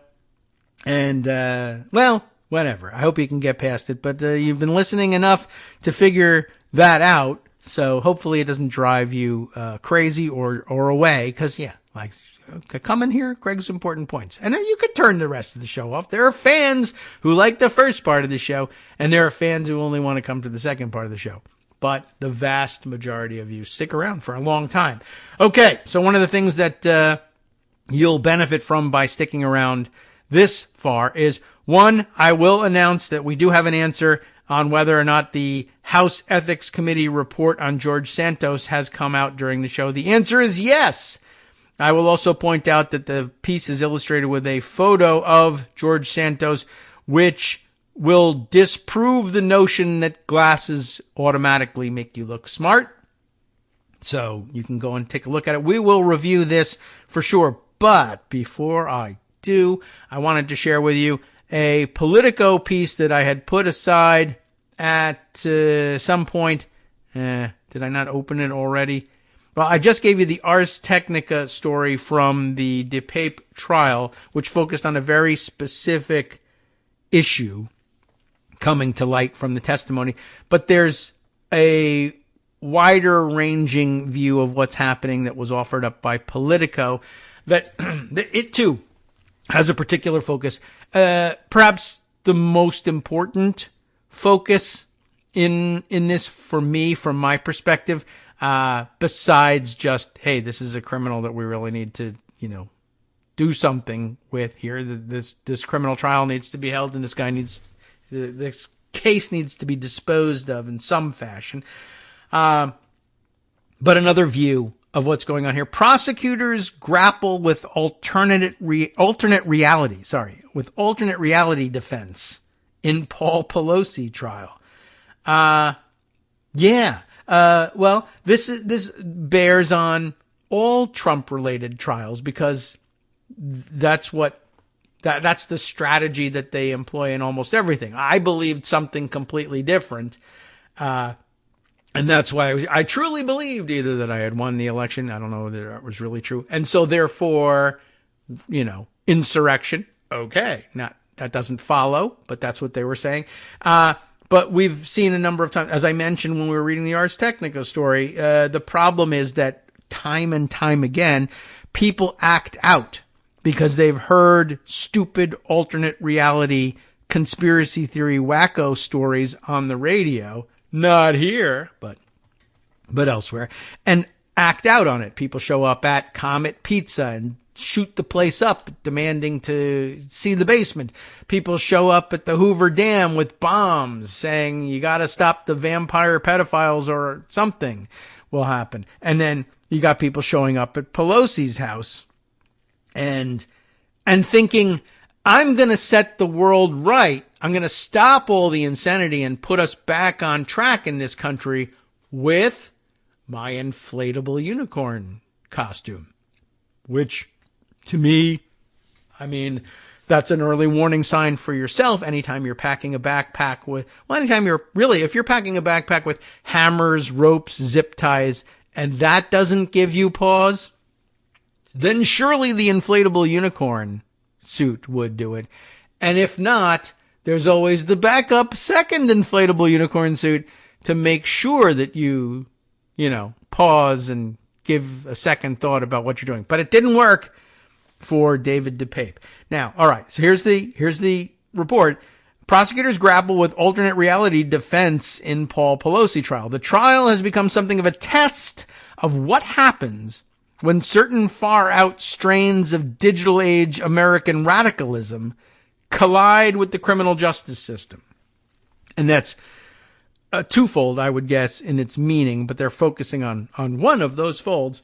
There is, of course, what happens when far-out strains of digital age American radicalism collide with society in general, and therefore end up colliding with the criminal justice system because what they're doing to act out is itself illegal. But worse still is when they show up in the courtroom setting where you're supposed to take the oath to tell the truth, and there's a mechanism for sorting out truth from fiction, and they come out on the losing end of it and actually have to face accountability, perhaps for the first time, for their actions. And yes, this should also be viewed as what could potentially be happening with Donald Trump as well, but also keep in mind that all of this could be short-circuited by his return to power, whether through elective means or not, if he's able to put a stop to this thing or force the Justice Department to drop its case or pardon himself or whatever. But for normal human beings that actually are stuck in the criminal justice system, this is interesting enough. Dustin Gardner and Kyle Cheney have put this piece together. The man who attacked the husband of Representative Nancy Pelosi came armed with a hammer, zip ties, and fevered delusions about her role in a make-believe plot by elites to, of course, destroy the nation, because that's always what the make-believe plot is going to be about, right? Now, facing trial a year later, the 43-year-old Canadian's lawyers, we blame you for this one, Canada, waiting for your apology. Oh, got the apology. All right. They've already apologized. They're quick with that, the Canadians. This, now facing trial a year later, the 43-year-old Canadian's lawyers are trying to beat serious felony charges on a technicality, arguing that he wasn't interfering with Pelosi's role in Congress when he broke into the couple's home, demanding to know, where's Nancy, and striking her elderly husband in the head with a hammer. How so? Well, David DePape's attorneys say that he sought to hold her captive over wholly unrelated role that he imagined her to have, I guess, in a bizarre conspiracy theory. Well, this is worse than I thought. So at first I thought that they were going to, as the Ars Technica article mentioned, that they'd be able to get off on the technicality of, well, he wasn't interfering with her role in Congress because she wasn't even there. Hitting Paul Pelosi over the head with a hammer. He's not in Congress, so that's okay. No, still can't hit people over the head with a hammer. And of course, threatening their families so that, such that you can then tell them you better stop doing that thing. That's not really going to help you, or shouldn't help you very much with the criminal justice system. But worse than that is he's saying, no, I meant to beat her over the head with the hammer and interrogate her about something that has nothing to do with what Congress actually does, because it was a completely wild conspiracy theory fantasy that I was aiming to punish her about, not the actual goings on in Congress. See? So you got to let me go. I hope to God that won't work. But that's the theory. They are effectively claiming, his lawyers say, that or the writers say about the lawyers, that he was living in an alternate reality where her role as Speaker of the House did not factor into his thinking. I'm sure. Yeah. As a result, the trial has become something of a test, not just of DePape's guilt or innocence, but of what happens when certain far-out strains of digital age American radicalism collide with the criminal justice system. The defense's arguments reflect the growing prevalence of a certain kind of extremism in American politics. Internet fever swamps, supercharged during the COVID era as many isolated and marginalized Americans scoured fringe message boards. Now, many of those who pursued fantastical plots to violent ends, including the January 6th attack on the Capitol, are asking judges and juries to factor in those breaks from reality when they render judgment. For DePape, a verdict on that argument could come as soon as Wednesday, which was yesterday. So I don't know what happened exactly. But this, when jurors get the case after a week-long trial in federal court in San Francisco, which I guess means that probably yesterday everything. The defense must have rested, I suppose, and they may be deliberating right now. DePape's argument is reminiscent of one lodged by dozens of people charged in the January 6th attack, including some who burst into the halls of Congress shouting, "Where are you, Nancy?" While many stormed inside the Capitol with a plan to prevent lawmakers from certifying Joe Biden's presidential victory, others have claimed they were unaware that lawmakers were conducting business that day, or believed the job had already been done when they got inside. In some cases, the argument has helped defendants wriggle out of the most serious charges that they faced, obstruction of an official proceeding. I don't really know. That strikes me as amazing. I didn't know that they were doing that. Why did you think you were there? I guess if you're thinking, I was there to kidnap Nancy Pelosi, but only because I thought she was finished with work for the day. Really? And that worked? Okay. U.S. District Court Judge Amy Berman Jackson found that one defendant who surged with the January 6th mob onto the Senate floor had such a unique stew in his mind, that's the quote, that she couldn't be sure he had any idea he was breaking the law. But in which case, then he should be locked up in a mental institution until such time as we can be sure that he has some idea of what happened. The parallel arguments in high-profile cases of political violence that gripped the nation are emblematic of America's descent into online and social media-driven conspiracy theories. And I guess to the extent that you believe that there were Russian operatives behind planting these theories, they've got to be, just laughing their asses off that we are, actually involved in a national psychosis over this. What a payoff, if that's indeed what happened. So where were we? Yes, the parallel arguments in high-profile cases of political violence that have gripped the nation are emblematic of our descent into online and social media-driven conspiracy theories. That trend has created a more complicated path for prosecutors who must prove criminal intent to convince juries to convict DePape and the January 6th rioters on more severe felony charges that carry longer prison terms.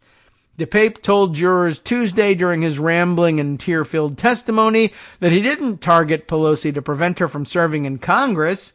He said his real intent was to reveal a sinister plot. Oh, okay. Well, that probably deserves horror dramatic music, but I don't see how it helps you. I wanted to use her to expose the truth, DePape said, testifying that he planned... Okay, wait a second.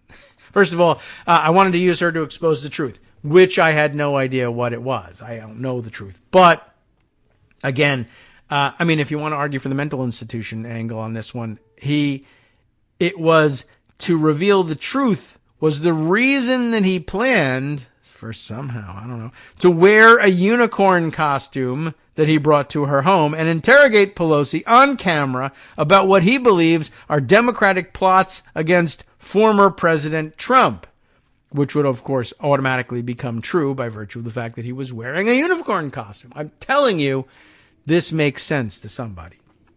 He's facing the ghost bus people, maybe. They must be thinking this makes sense. He's facing 2 charges: attempted kidnapping of a U.S. official, which requires the intent to interfere with official duties, and assault on an immediate family member of a U.S. official, which also requires the intent to interfere with or retaliate against the official over their duties. But his claim is, I meant to intimidate her over something that fell outside of her duties. Okay, I just don't know that it helps you. Because, of course, while it might be the case that you think that she's doing some sort of weird extra legal, I don't know what, that will destroy America, it would be very difficult for a juror, I think, to be convinced and to come to believe that she was capable of doing this thing, but for the fact that, she was second in line to the presidency and one of the highest ranking constitutional officials in the United States. Why do we think that this wackadoodle unicorn guy thinks that she would be able to bring down America with her wacko plot? And it becomes a lot more plausible, I guess. Do we think that David DePape, unicorn costume or not, would have been capable of bringing down the United States government or involving its political elite in a vampire pedophile scheme? No. Who's David DePape? Nobody. He has no reach, no power, no clout, even with that costume on. And that's an attractive costume, I'm sure, but still, no one would be convinced. But to say, I guess only among conspiracy theorist wackadoodles would this make any sense. But I guess you could possibly convince people that while nobody with a unicorn costume couldn't get the job done, maybe the Speaker of the House of Representatives could get the job done. In which case, we're back to, this is the reason you broke into her house. Sorry, this is not going to help you. All right. Well, at any rate, he's facing the 2 charges, kidnapping and assault on an immediate family member, both of which would apparently require intent to interfere with or retaliate against an official over their duties. The kidnapping charge carries a 20-year prison sentence. The assault has a 30-year term. So it's pretty serious.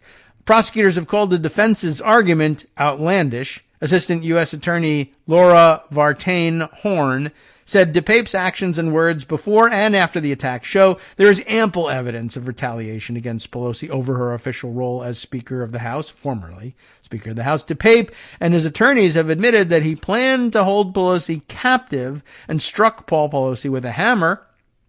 A brutal attack captured in grainy police body camera footage.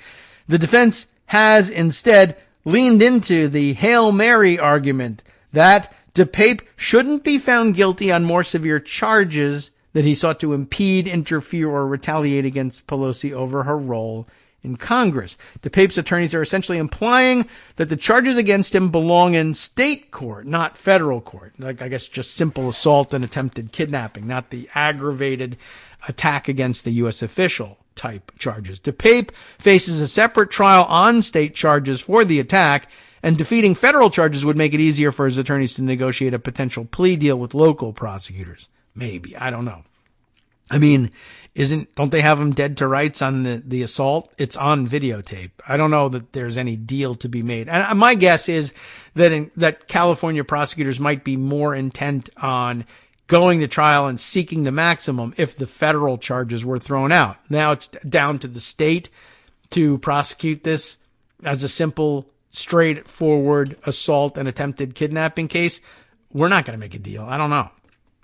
Anyway, he did something awful, but as you will hear, it was not on account of Nancy Pelosi's duties as a member of Congress. Jody Linker, DePape's attorney, told the jury, this case here in federal court is a narrow one. This case is about the why. That nuanced argument is strikingly similar to the case of a young Pennsylvania woman who broke into Pelosi's office on January 6th, but claimed she didn't know the building was the U.S. Capitol. I just thought all of these strange things and imagery around was just, I don't know. I thought it was Trump Tower. Defendant Riley Williams argued that argued that despite her conduct that day, which included pushing against police officers in the Capitol Rotunda, where did you think you were again? And cheering a mob in Pelosi's office as several others purloined a laptop, she couldn't be convicted of obstructing Congress's business because she didn't have any awareness of what was happening in the building. I just thought it was fancy, and I wanted to be in it. Okay, sure. Williams was ultimately convicted of multiple felonies for her actions, but jurors deadlocked on the obstruction charge. So, DePape's attorney have focused heavily on the far-right podcasts and internet echo chambers that influenced him in the months before the attack. He testified Tuesday that he spent most of his free time playing video games while listening to fringe podcasters like Tim Pool, we didn't have that name before, Jimmy Dore, and Glenn Beck. Okay. The defendant said the podcasts convinced him that Pelosi and other Democratic officials were smearing Trump with lies and protecting a cabal of pedophiles. DePape is a follower of the QAnon conspiracy movement, an evolving series of allegations against celebrities and political figures that attempts to tarnish them with false allegations of pedophilia and other crimes. DePape's list of targets included Pelosi, Hunter Biden, Representative Adam Schiff, Governor Gavin Newsom, actor Tom Hanks, and a queer studies professor and scholar, not named here, but in court, all of whom he believes are villains sprung from delusional online conspiracy theories. Many of us do not believe any of that, Linker told the jury, but the evidence in this trial will show that Mr. DePape believes these things. He believes them with every ounce of his being, which is why he's not safe to leave on the street. And I don't know whether that's going to work in their favor or not. Very interesting. It is a wild bit of nuance that they introduced there, but you got to try everything you can in his defense. Though, I'm not certain I understand the idea that state prosecutors would be more inclined to take a deal of some kind if the federal charges were dismissed. I would guess that they'll argue the opposite with you. We'll see. Okay, now before we take off, I guess we'll turn to the breaking news covered here in The Hill by Michael Schnell, who tells us that the House Ethics Committee has, while we've been gabbing here, released a scathing report on George Santos, who does not look any smarter in his glasses, just for the record. Okay, here's what we got. The House Ethics Committee released its highly anticipated report. We anticipated it for like 40 seconds on this show today. Highly anticipated report on George Santos on Thursday. That's today, of course, while we were speaking, referring its findings of potential violations of federal criminal law to the Department of Justice.